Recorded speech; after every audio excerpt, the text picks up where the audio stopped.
Hello and welcome to the GX Podcast, the world's first podcast focused on government services and their future. In this podcast, we talk about everything related to government excellence, government service design and delivery, GovTech, and citizen engagement. Join us for insightful interviews and conversations every month. Visit us online at gx.ae. Welcome to the GX Podcast, the video series and the audio if you're listening to us on any of the audio platforms. In this episode, I have with me Shai-lee. Shai-lee, welcome to the World Government Summit here in Dubai. And we're recording this live here in Dubai during the summit. And you've come all the way from Israel to participate in the summit. And also you're part of the WGS conversations, the forum, multiple other things. That's true. Tell our listeners, please, about you. Tell us about who you are and what you do. Well, all my professional life, it was between private sector and government, and especially on the crossroad between policy and technology. So I started at Microsoft and spent 10 years in Microsoft in different roles, from regulation and corporate affairs to marketing. And my last role was director of marketing of the Israeli R&D Center. But then I moved to government. I was head of the CEO of Digital Israel. Digital Israel is the Israeli government bureau that's in charge of digital transformation or digital reform in Israel. So I was heading that bureau for 5 years, responsible for everything from vision and strategy. So, how do you make Israel more digital? So we know Israel is a startup nation, right? And it's quite advanced in terms of technology, thousands of startups, but the public sector was not as advanced as it should have been relatively to the private sector in Israel. So our role we started in 2014, was to do the digital transformation in the public sector in Israel, education, healthcare, welfare, government services, and so on and so forth. So I headed that for more than 5 years, and we can talk about that later. Of course. And then about 18 months ago, we had elections. We had quite a few elections recently, unfortunately. And I was nominated by the new Minister of Innovation, Science and Technology to become the DG, the Director General of the Ministry of Innovation, Science and Technology, which actually responsible for the entire policy and government strategy around science, technology, and innovation, working with the ecosystem, with the startups. So I've done that for 18 months, which was extremely exciting as well. And then a couple of months ago, I actually left the government. So I'm a former government civil servant, and now I'm cooling off and exploring, my opportunities. Sure. Okay. Excellent. Well, thank you for being here, and we're going to talk all about government innovation, service delivery, and there's so much to talk about. Yes. Let's start with the state of innovation in governments in general. What's your perception of where is the world at? We were chatting just before this interview started, and you've spent a lot of time in the U.S. You've traveled the world. You've done a lot of different things. Help us understand, as of right now, what is the state of governments across the world in terms of service delivery, in terms of experience? Yeah. So I think there's a really major progress in the last few years in terms of services and government services across the world. And thinking when we started Digital Israel 2014, there were only a few countries that were thinking of that ahead of us, UK, Estonia. We actually I don't know if you know, there was a forum of leading countries started calling V5, the Digital Five, which were UK, Estonia, Israel, South Korea, and the last one, New Zealand. So these are like the leading countries, and it grew up, and now there are like more than 10 countries, and more countries are interested in that. So I think there's a lot of progress and interest. If you look back, 10 years ago, it wasn't an issue at all. There were not very good services, nobody cared. But as the private sector progressed, we got, the Amazon and the Netflix and, services, the very good services in the private sector, citizens started to demand that. Yeah. The problem is that when you say innovation in government, it's kind of an opposite. So government don't tend to adopt innovation. It's really hard. Governments are slow to adapt, bureaucratic, risk averse, very conservative organizations for very good reasons in terms of, privacy, do not want to experiment, do not want to fail. In government, when the private sector, we have a startup and it fails, it fails. If the government do a project and it fails, it's not as good because it touches citizens and businesses and they have other responsibilities. So because of this DNA of the government, it's really hard to innovate. And once the government, by the time they innovate, it's not innovation anymore. It's actually becoming, quite old. So it's really like when you do innovation in government, you're like chasing your tail because someone asked me, when is your work done? And my answer was, it's never done. Because, as soon as we reach some, KPIs or milestone or, once we had good services, we wanted to have more data. Once we have data, we wanted to have AI. So it's always progressing and we're always chasing that. Yeah. So just to summarize the long answer to your questions, I think we are seeing a lot of progress in the last few years, and governments start to understand the importance of providing really good services to their citizens and businesses. And it becomes an agenda of government, like in the UAE now, it's a big agenda here, but in other countries, and it's a top priority, which is great, which it wasn't. But still, there's a long way to go, in my perception. Absolutely. If you look at the UAE has over let's say the last decade focused a lot on technology. The UAE has a blockchain strategy. They have an AI strategy. Many different things are happening, which is great, right? The UAE is trying to bring in the talent, the technology, the know-how, and implement that here on the ground. So as a result, many things are happening, which is great. One of the things that we're talking about right now is government experience. Is how do you eliminate the friction between people and governments in terms of service delivery, right? How do you make it seamless? And some of the things that the government has done or the services group has done is to bring automation, and bring technology, and bring virtualization and virtual assistants and all of that in. What do you see happen in maybe some parts of the world where you've done your work? How is the adoption of technology going? Is it good, or are we still lacking? Or any examples you can share with us? In terms of the population adoption or the government adoption? The success of it all. The success. Well, I think it depends country by country. For example, I'm coming from Israel. Israel is quite advanced in terms of technology adoption. Everybody has a smartphone. Everybody has internet connection. So it's never the question about access or we have some digital literacy issues, and it's of course an issue we need to deal with, and other countries need to deal with. But it's usually like the minority of. So these countries like Estonia and Israel, the other countries which I work with, that there's a lot of work with the citizens in terms of adoption. What I see is the more the service is becoming seamless, as you mentioned, the more it becomes personalized. So you actually get what you need, when you need it, where you need it, everywhere, every time, from your phone to your, for your PC or whatever. When it becomes, in some cases, text to speech, which we also see that's coming. So, you can talk to your phone if you're an elderly person and you don't know how to use technology, but you say, hey, I want to, change my address, or hey, I want to, renew my passport, and using AI and automation and technology, that, machine can translate your request to a service. So as it becomes more seamless, more simple, more natural, processing, and more adapt to your needs, for example, if you go to renew something and the computer or the phone tells you, you're here already, you get your information already. I see that next week something expires, or you need to pay your taxes or whatever. It offers you, so when it becomes more proactive and seamless and transparent, I think that will make it much easier for the people to adopt it. So in Israel, have all these things happened in terms of technology integrating with government services? How much of it has been good, or what successes did they have? So we are really progressing. Good. Very good. Not everything.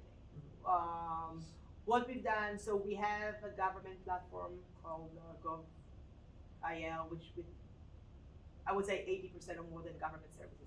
Most of the services are now fully online, end to end. So it's, you start to end, you don't have to print anything or send by mail. Very nice. So we have that. So I would say 80% of the services, but they're all the relevant, all the important, all the, the ones that are most used. We have now a personalized area, your safe box, where you can, go and see all your relevant services. It's not all the services, but more and more services are added every, we are using AI, not in all services. Again, it's a progress. We're using AI. Another thing that we did is, I don't know if you're familiar with, is when you say live events, services by live events. Correct, yes. So, there are events in life when you meet your government more than others. Yes. When you change your address, when you have a baby, when unfortunately you or someone you care die. Yeah. That point is, a lot of friction, a lot of government services. So we started actually during the COVID pandemic, which actually accelerated everything. We can talk about that as well. We started using, around live events. So services that are combined in a live event. So you know everything you need to know and do at the same point when you actually interact with the government on that live event where you are. Of course, open a business, close a business. So that we have as well. So we have a lot of progress. Yeah. There is always more to do. Of course, yeah. But it's getting improved. And I think, looking at governments worldwide, I do a lot of work in the Americas as an example, or Latin America. It's the same everywhere. Nobody has mastered it, and it's not that some government has everything now and they're just stacked with. Everybody's learning from what they have done before. They're implementing new technologies, right? Let's throw some technologies in there. I'll give you some big buzzwords: artificial intelligence, blockchain. What else?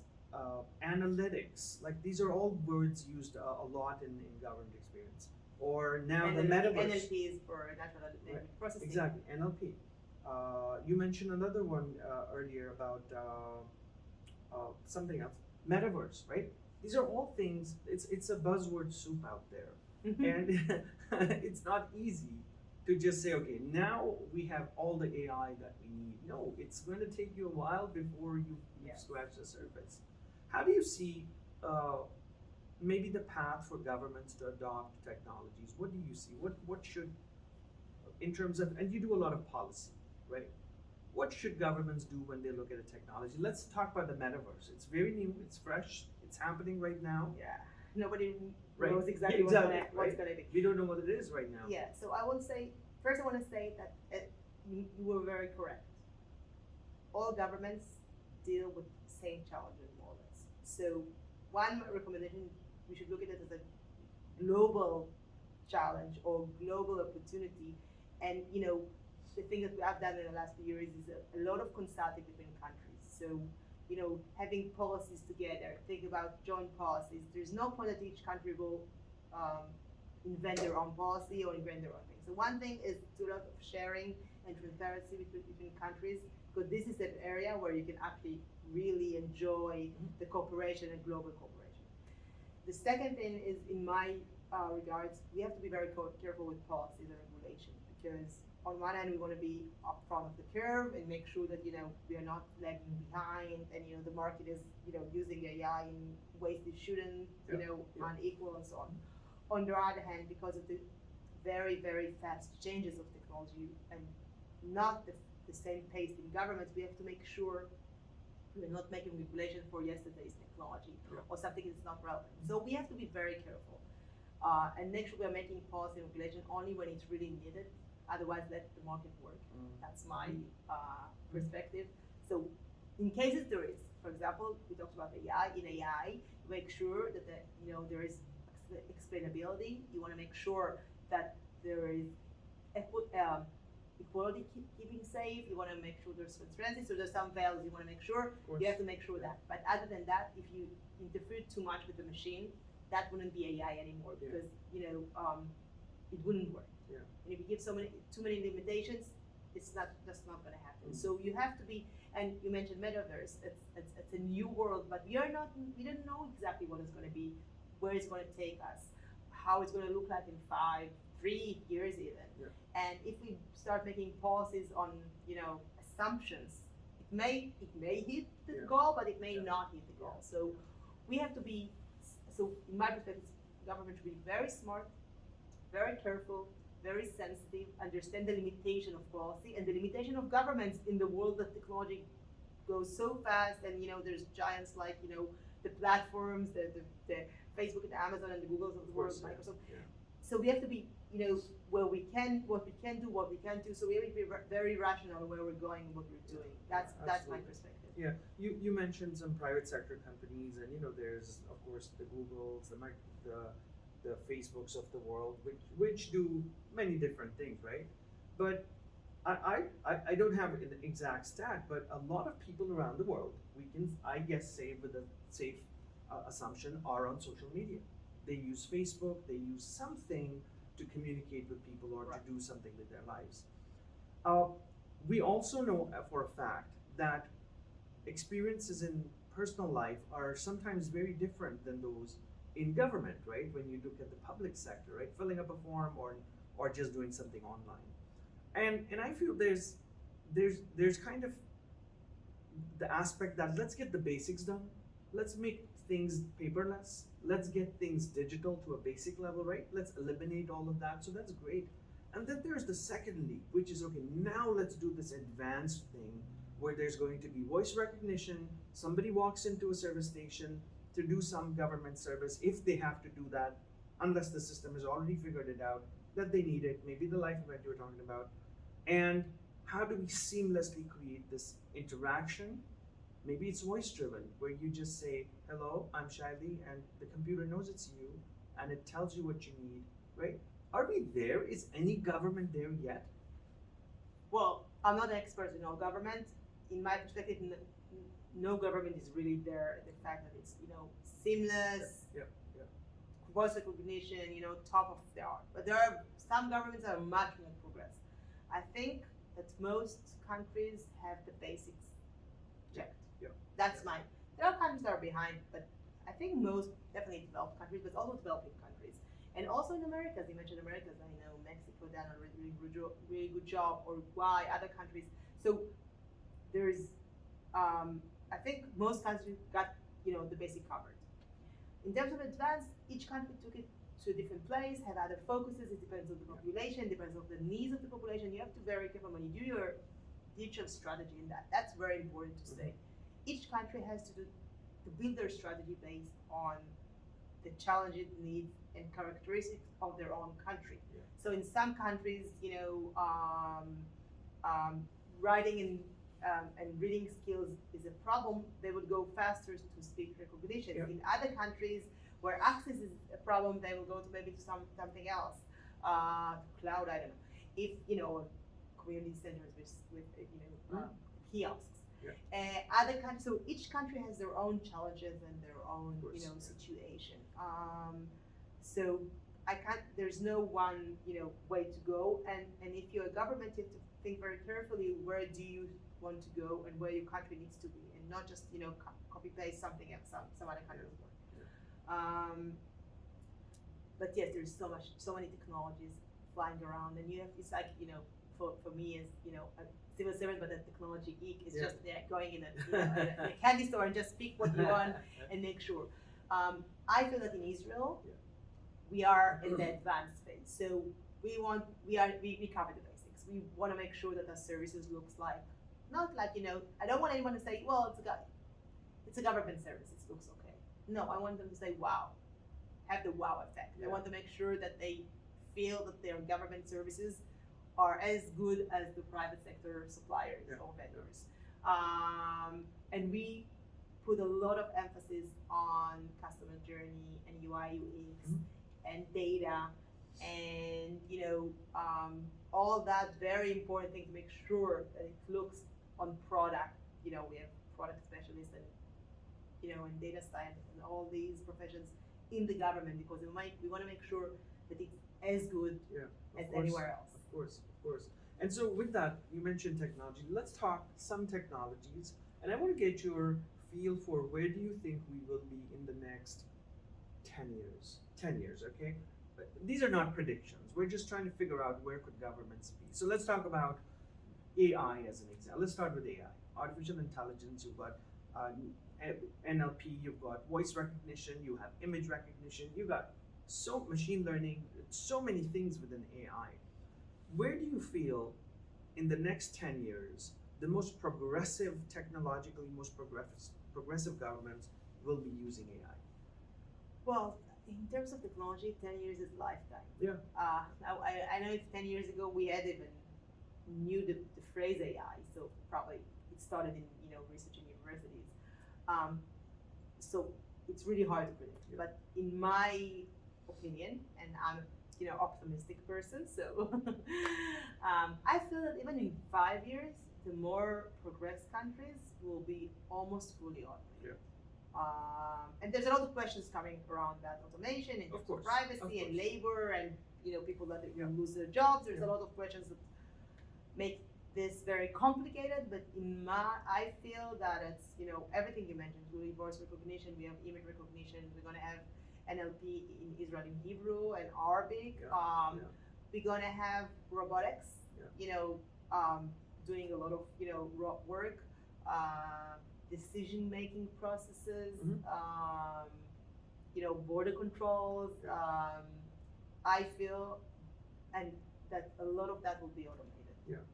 That's my 2 cents. But again, we're not sure how the future will look like. Okay, let's talk technology number 2. We're doing an alphabet game here. Mm. Number 2, B for blockchain, right? We did A. Let's talk blockchain. We'll do a couple more. Blockchain.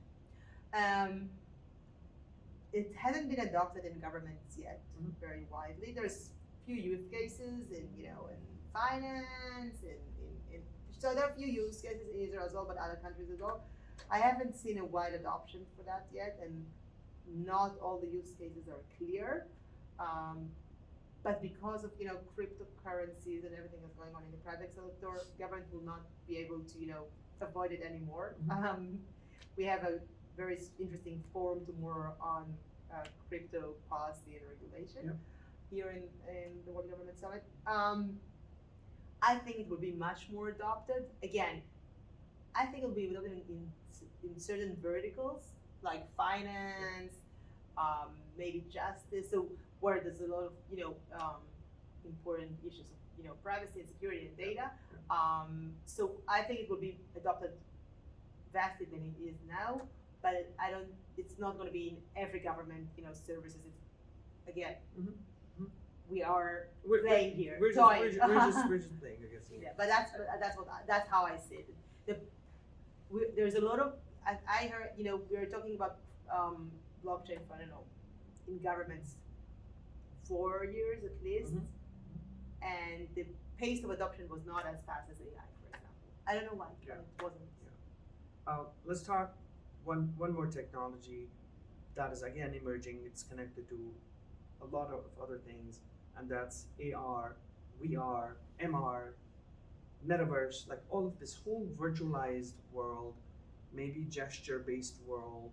What do you think about it? 10 years from now, where do you see some really progressive government? You're going from more adopted technology to the furthest.